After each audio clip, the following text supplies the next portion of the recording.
Hello everyone. Today we're going to talk about Uganda's sole airport at risk of seizure by China. This information is taken from The Guardian. The Museveni administration borrowed $207 million from the Export-Import Bank of China in 2015 to expand the Entebbe International Airport. The maturity of the loan was 20 years. Under the terms of the loan agreement, the Museveni administration waived international immunity, thereby exposing the Entebbe International Airport and other Ugandan infrastructure. Representatives of the Museveni administration tried to renegotiate the terms of the loan in March during a visit to Beijing, to no avail. The recent construction on Uganda's airport, which was built in 1972, has reached 75% completion. Continued ownership of the Entebbe International Airport by the Ugandan government, which accommodates 1.9 million passengers annually, hangs in the balance.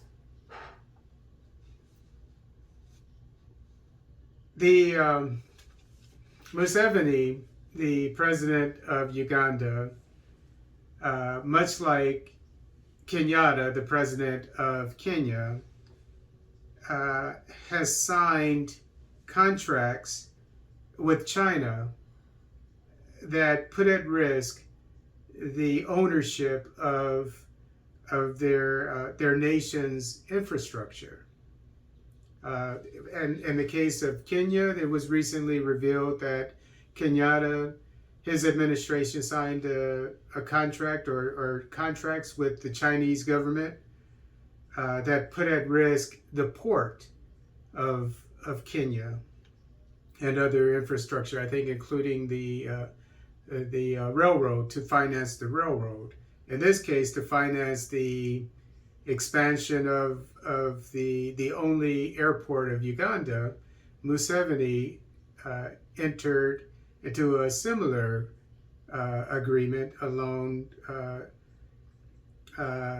with the Chinese government that put at risk his only airport, the only airport of Uganda. So, in my opinion, this behavior, probably unknown to most Kenyan and Ugandan citizens, is enough for the citizens of these two countries to want these, or to demand these two presidents to leave office. I mean, of course, they may not leave office prematurely, but what I mean is to not get reelected. They do not, this behavior shows that they do not deserve to remain in office or to get reelected.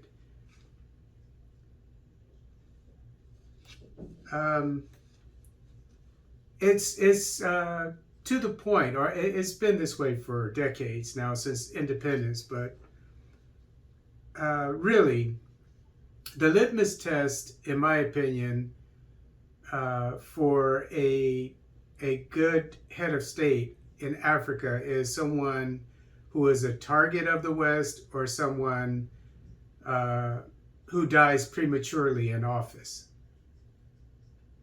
And in the region that these two presidents are in, we have two examples of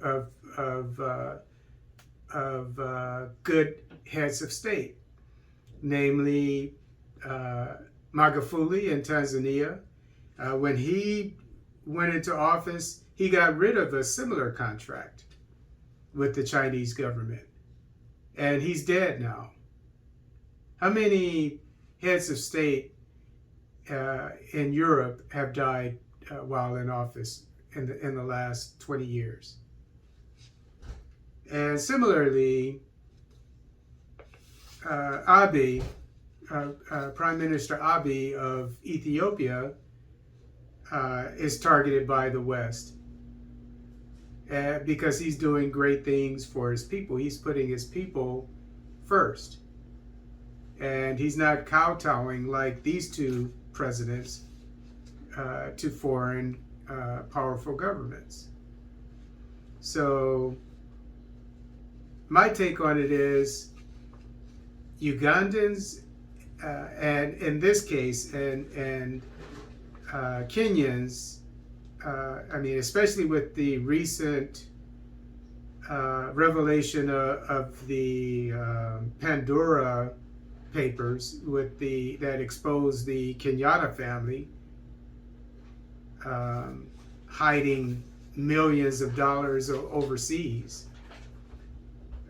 You should be taken to the streets, Ugandans and Kenyans. As many of you as possible should be peacefully protesting the administrations of your current presidents. That way the world will know that these two men, if they somehow get reelected, it's invalid.